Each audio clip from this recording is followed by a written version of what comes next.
Everyone, my name is Eric Hopkins, aka JEL, and welcome back to my YouTube channel. So, my WWE recap this week. If you did not see my weekend recap and review of WWE Backlash and recapping SmackDown from last week, go check that out here on the channel. That is in a separate video this week. This week's weekly recap will only be about Monday Night Raw for May 6, 2024. So, let's get into that a little bit. But before the show started, we got a poster officially released from WWE for King and Queen of the Ring in Jeddah, Saudi Arabia on May 25th. Saturday of Memorial Day weekend. Yeah, I like the poster. I'm not gonna lie. I can't put my finger on it though. I think I've seen it somewhere before. Oh, that's right. Yeah, they pretty well ripped off the Black Panther poster from Marvel Studios. Thought we wouldn't notice, but we did. Again, I'm not going to criticize this too much, but it does feel a little bit like plagiarism, a little bit. So I mean, I don't put this on like Hunter or whatever. I put this on their marketing department. But clearly, there's a major likeness here between the two posters. So take it for what you will. But anyway, thought we wouldn't notice, but we did. So anyway, Monday Night Raw obviously opened up with the brackets for the King of the Ring tournament. Here's the men's bracket. We don't know exactly everybody on SmackDown. Now I do have an updated bracket I'll show you at the end of the show that has the entire men's tournament as well. But this was the way the bracket looked at the beginning of the show. Tonight we got three King of the Ring tournament matches in round one. The fourth one will be taking place on a WWE live house show event this weekend. That match will be Kofi Kingston versus Rey Mysterio. But tonight we're getting Gunther and Sheamus. We got Ilya Dragunov versus Ricochet, and was going to be Drew McIntyre versus Finn Balor, but Drew McIntyre has not been medically cleared. I'm assuming due to his fractured elbow. We'll get into that once we get into the beginning of the show here a little bit. But we also got the women's Queen of the Ring tournament brackets as well, sans the SmackDown competitors, of course. We got Shayna Baszler versus Zelina Vega, which will be one of the matches that take place this weekend at WWE Live house show event. Tonight we got Io Sky versus Natalia. Supposed to be Asuka versus Lyra Valkyria.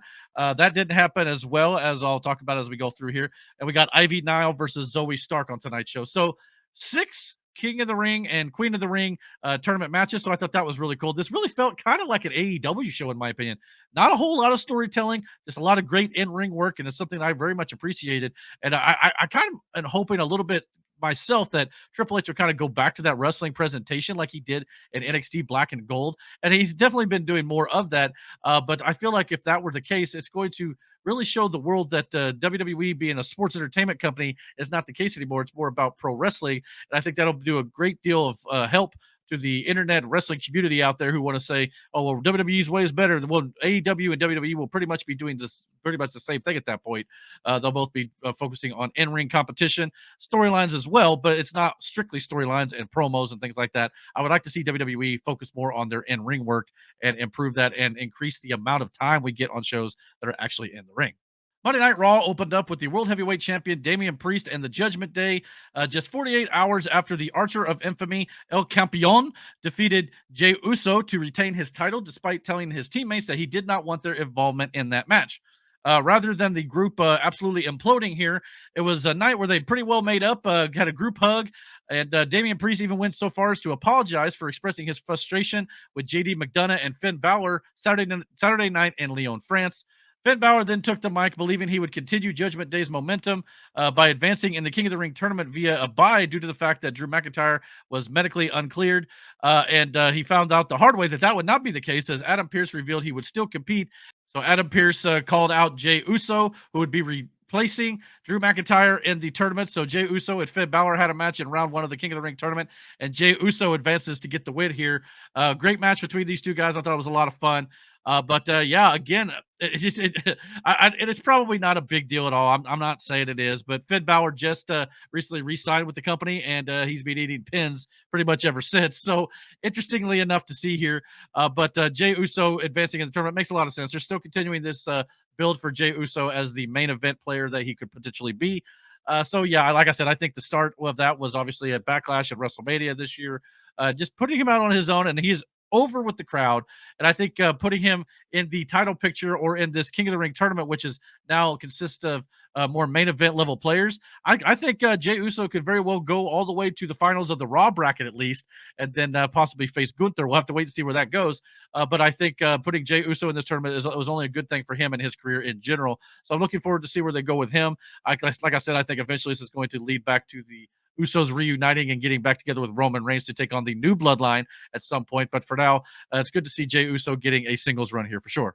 The major reason that Jey Uso was able to win this match against Finn Balor, not to take anything away from Jey Uso, was the fact that Drew McIntyre, the aforementioned injured Scottish warrior here, showed up in the crowd and he distracted Finn Balor, who Drew McIntyre was clearly upset that he had been replaced in the tournament. And once Finn Balor saw him, it was able for Jey Uso to take advantage and get the victory here. So yeah, I don't know if they're setting up a Drew McIntyre versus Finn Balor match or anything like that until CM Punk's able to return or whatever. But it's definitely interesting to see how Finn Balor got distracted here, and Jey Uso, the babyface, was able to take advantage of that. So yeah, good to see for Jey Uso, like I said, and I can't wait to see how far he goes in this tournament. After the match, Drew McIntyre was in the back and he went up to Adam Pearce, and then he got into the car and left because he was frustrated. But that is when CM Punk rolled up in his car just about 3 seconds after Drew McIntyre tore up off the back of the image there up the ramp. And CM Punk was like, "Well, where's Drew McIntyre?" And Pearce was like, "Well, you just missed him." So Punk looked a little disappointed, but he went out to the ring to cut a promo here. So CM Punk makes his way down to the ring and he cut a scathing promo against the Scottish Warrior. So yeah, I mean, to me, this promo is not CM Punk's best promo. He was making some inside references. One reference in particular he made to Jack Perry and the incident at the All In Brawl that AEW and Tony Khan aired the footage of. He made a reference that he's not a choke artist, not the choke artist like Drew McIntyre. And then he made a motion like he was choking. That he did to choke Jack Perry, and even pointed over to Pat McAfee. And on Pat McAfee on commentary, he said, "Yeah, guillotine, yeah." So this was a clear shot at Jack Perry and AEW. So once again, if you're going to complain about when AEW takes shots at WWE, keep that same energy now. Otherwise, this is just the norm now, apparently. WWE is going to take shots, especially a guy like CM Punk who used to work for AEW. He's going to take his shots week in, week out here. So this is just the way it is now. AEW is going to take shots. WWE is going to take shots. Just enjoy it. Be along for the ride here at this point because it's not going away anytime soon. And all these guys are just going to continue to do it. So Hunter's doing it at the press conferences and things like that still. Punk's doing it on the mic here. So yeah, it's just going to be something that happens. So we might as well get used to it. There was not much in the way of storyline development here, but it was Punk, a live mic, and an audience that ate it up, I guess. Even though I kind of felt like the audience was kind of quiet because especially with the Jack Perry reference here, it felt like none of them understood what it was because nobody went like, "Oh," or anything like that. It was just like, okay. It was almost like they had no idea what he was talking about. It was such a subtle reference. I mean, AEW does a lot of subtle references in their shows, not just WWE, but just in their storytelling. So WWE is not used to that. They're usually, beating you over the head with the storytelling. In this case, it was more subtle, and I don't know if the WWE Universe crowd picked up on it. I don't know, and some of them probably don't even follow AEW, so they didn't really understand what Punk was talking about here. But those of us on the internet and those of us who follow both companies, we obviously knew. Yeah, so I don't know. I just didn't feel a whole lot with it. It was just a way to kind of, again, keep in your mind that CM Punk and Drew McIntyre have a beef with each other. Other than that, I just kind of felt like it was just there. That's not to say I'm not interested in the CM Punk Drew McIntyre feud. I think it'll be one of the better Raw feuds once both the guys are 100% healthy going into either SummerSlam or whatever it is later this year. So I can't wait to see the match because I think both guys are doing great work with each other. This segment just felt like it was a bit of a time killer, a little bit of a, trying to kill some time to get to the next segment. So other than that, I just didn't really do a whole lot for me. But like I said, looking forward to the match eventually whenever they do get to it. In regards to Punk being a choke artist, I don't know if he's anybody who wants to talk about having success because obviously, when he was at AEW, he had the AEW World Championship twice, was not able to defend it either time. And then, of course, he got choked out at the UFC and he didn't even win in his MMA fight. So I don't know if it's the hill you want to die on, so to speak, if you're CM Punk. So interesting choice on his part, no doubt about it.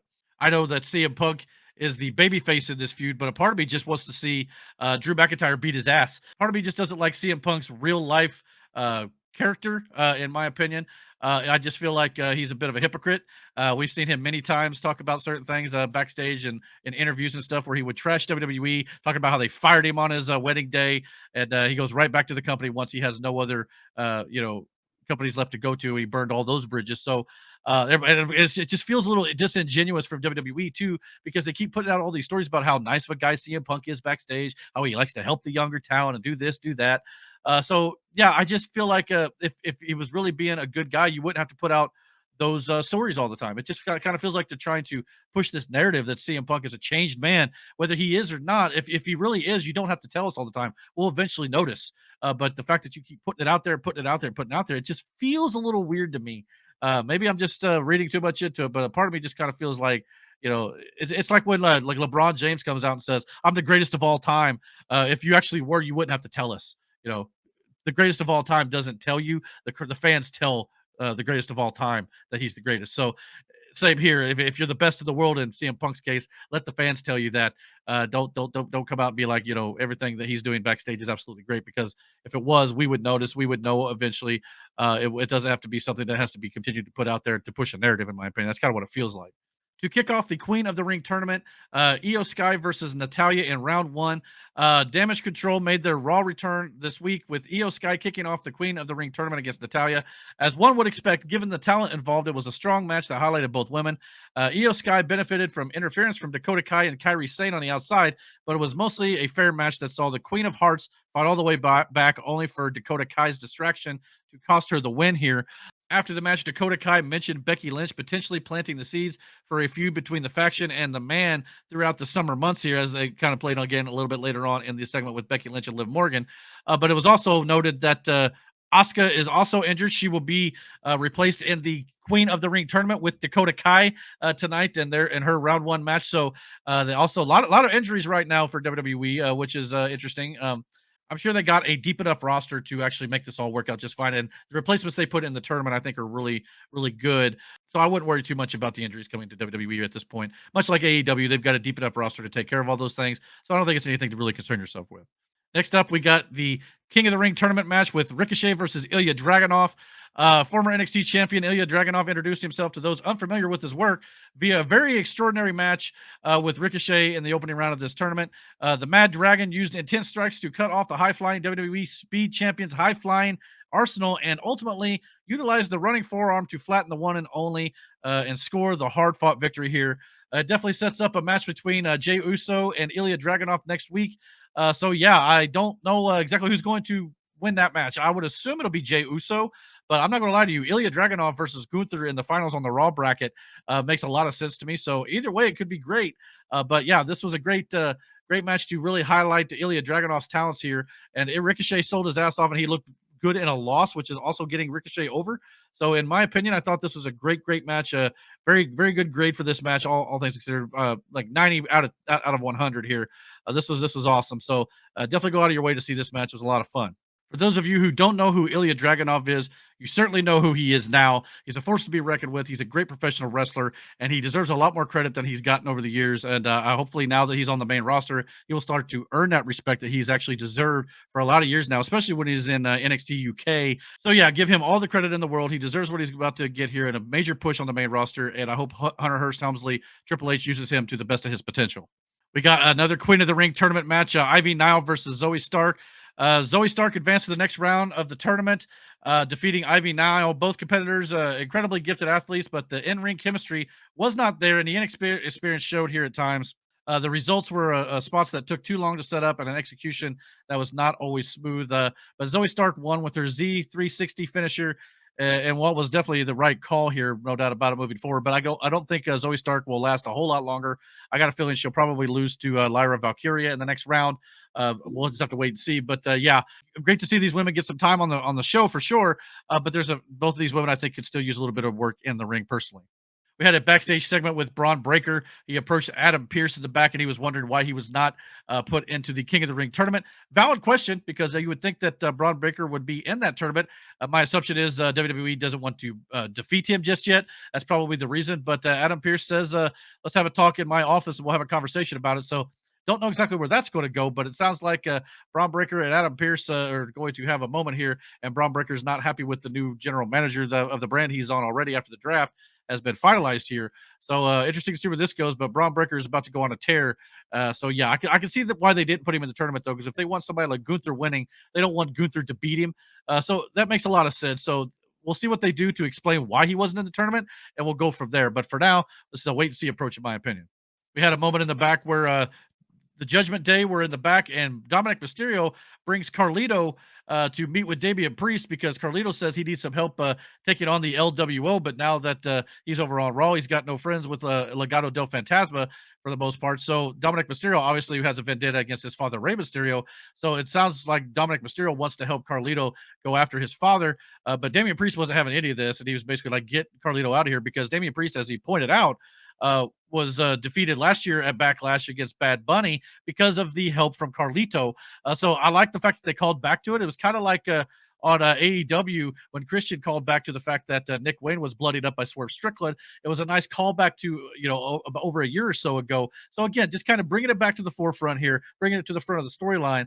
So I don't know if the Judgment Day will eventually kind of get into a feud with the LWO for the time being, or what's going to happen here. But Dominic Mysterio is just once again kind of doing these things to where he's hanging out with Liv Morgan in the back, or he's kind of go off doing things on his own without the Judgment Day's approval and then without their knowledge. So even though they kind of made up, there was also a spot where they did the group hug earlier in the show where everybody had a group hug, but then Dominic Mysterio was left by himself and he kind of came up and hugged him too. So it was almost like he was left giving the cold shoulder a little bit. So again, subtle teases, subtle hints and stuff that we're going to be getting a breakup with the Judgment Day going forward. Can't wait for it. I think it's great, and I can't wait to see where they go with it going down the line. We had a matchup with Chad Gable versus Bronson Reed. Obviously, that match ended at a no contest after Sami Zayn jumped Chad Gable in the match, obviously trying to get retribution over the things that have been going over the last few weeks. And, of course, Bronson Reed still laid out Chad Gable. After the match, Sami Zayn officially confirmed that at the King and Queen of the Ring tournament in Saudi Arabia, we are officially going to be getting the triple threat match for the Intercontinental Championship between Bronson Reed, Sami Zayn, and Chad Gable for the title in Jeddah, Saudi Arabia. So finally, we're going to get an answer of who should have the Intercontinental Championship here. I wouldn't think you take the title off of Sami Zayn just yet, but I would not be surprised if they ended up giving it to Chad Gable here. Bronson Reed is also very deserving. I'd be happy with anybody who holds the title here, but hopefully this will be a payoff to this feud that's been going on between these three over the last couple months.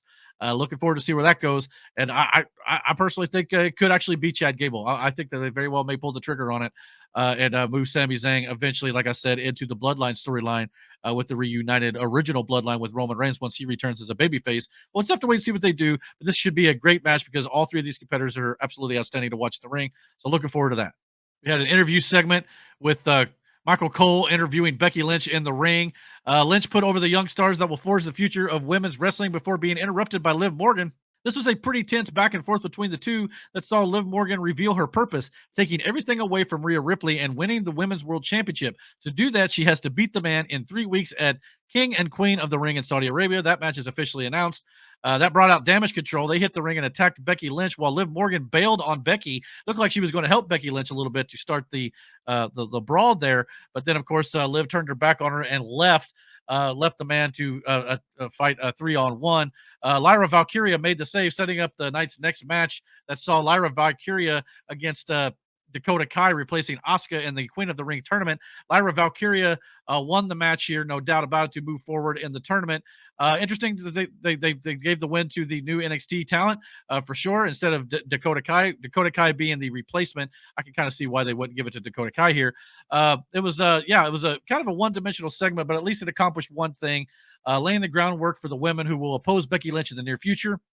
The top prize of Raw obviously needs to have that contenders list available. Obviously, we need to have Damage Control, Liv Morgan, everybody going after Becky Lynch, and hopefully by the time Liv Morgan finally gets the title from Becky Lynch, it'll be time for Rhea Ripley to return. So yes, definitely setting up the future feuds here for the WWE Women's World Champion.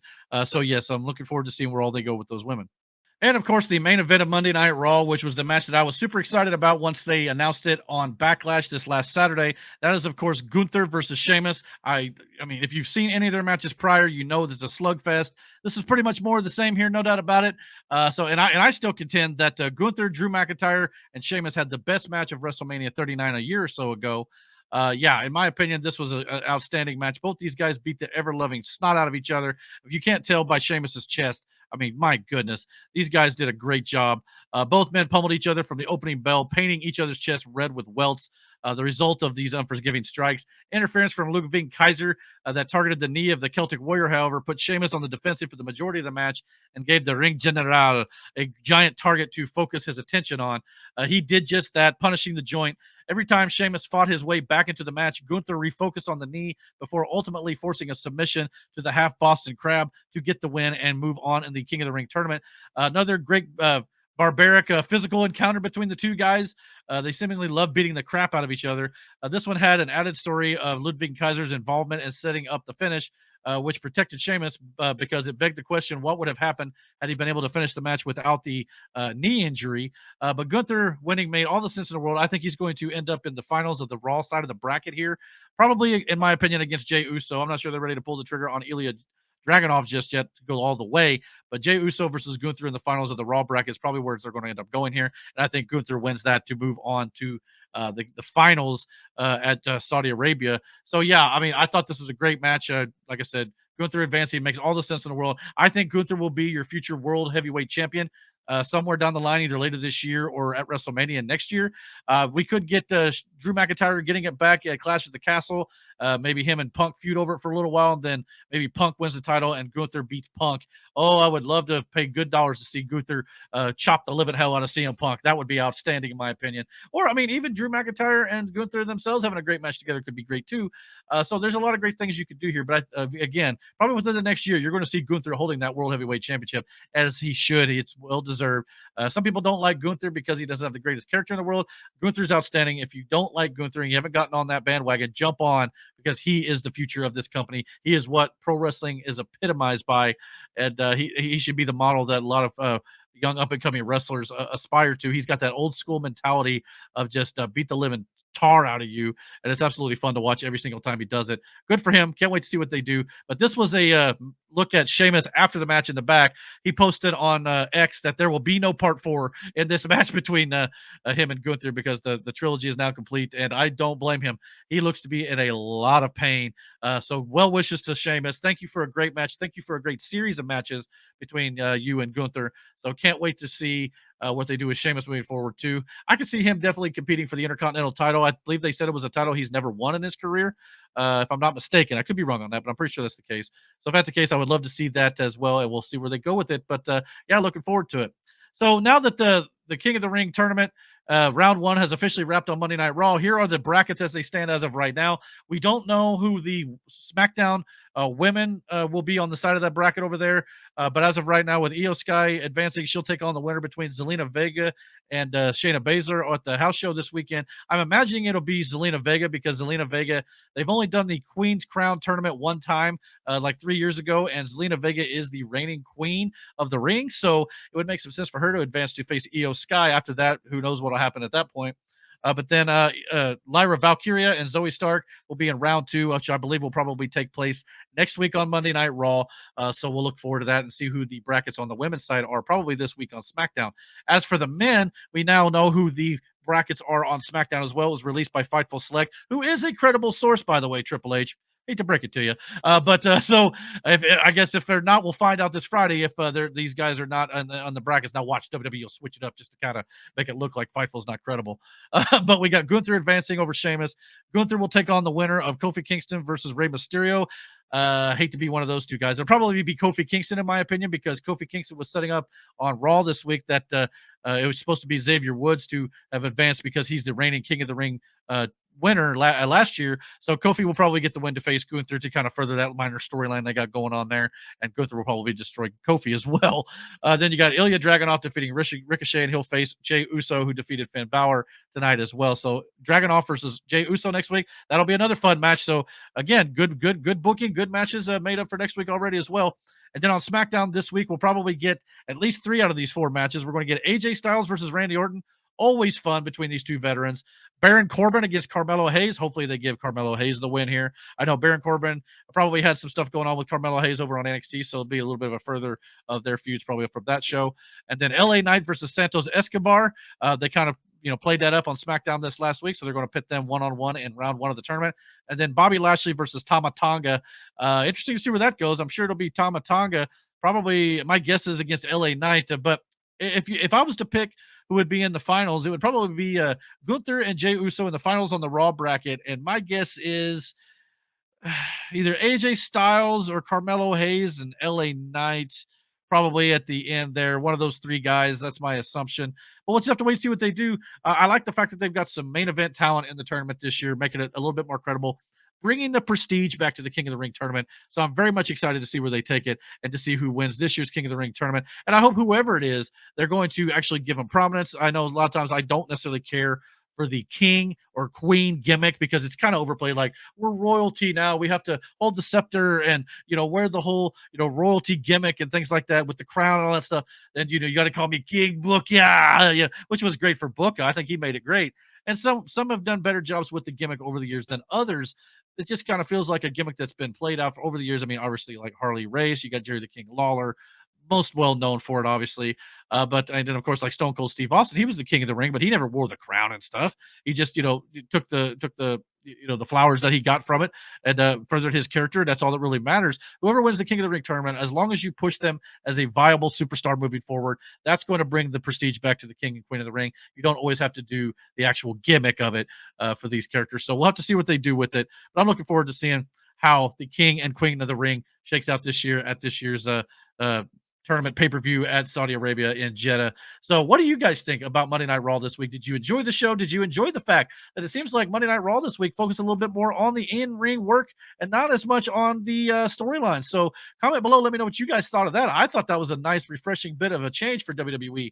Definitely more in-ring work, the better, especially when you got a 3-hour show. You don't have to have everything just promos and backstage interviews and segments like that, which there were some on this show, but I just kind of felt like it was more focused on the in-ring tournament. If that's the case, I love what they're doing. Even when there's no tournament, WWE needs to focus on their in-ring stuff, and I think it's going to make the product better and actually will also help the toxic environment that is the internet out there when it comes to the wrestling community as well, because wrestling is wrestling. It doesn't have to be all talk and ads and commercials and interviews and promo packages. It can actually just be the in-ring work, and I love that. But comment below let me know what you guys think about Monday Night Raw this week. And don't forget to check out my AEW recap on Thursday morning as well. I'll be going over AEW Dynamite this week as well. So until my next video, guys, take care and God bless.